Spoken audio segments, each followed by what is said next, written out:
Hello বন্ধুরা, তোমরা সবাই কেমন আছো? আশা করি তোমরা সবাই ভালো আছো। আমিও খুব ভালো আছি। তো এটা দেখে চিনতে পারছো কেউ যে এটা কোথায় এসেছি? তো হ্যাঁ, ঠিকই ভেবেছো, এটা হলো হাওড়া স্টেশন। তো দেখো লোকালিটিটা না, তো হাওড়া স্টেশনে আমি প্রথমবার এসেছি, নয় আগেও এসেছি কিন্তু এতটা নয়। তারপরে হাওড়া এসে খেয়ে টেয়ে নিচ্ছি। এখন হচ্ছে ধোসা।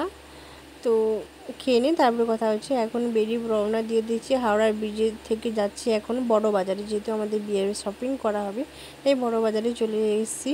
তো দেখো, ওয়াও, জাস্ট দারুণ লাগছে পুরো ওয়েদারটা। তো এই প্রথমবার আমি হাওড়া ব্রিজ পেরোলাম, তো খুব ভালোই লাগলো আমার। তো এখন চলে এসেছি বড় বাজারে।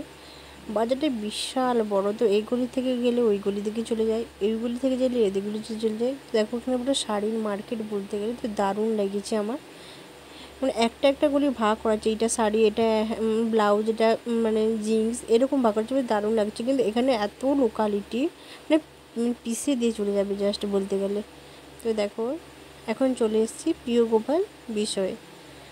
তো হাওড়ার মানে বড় সবচেয়ে দোকান, তো এখন বড় দোকান হলো প্রিয় গোপাল বিষয়। তো এখন চলে এসেছি প্রিয় গোপাল বিষয়ের উপরে। তো এটা পুরোনো কাউন্টার।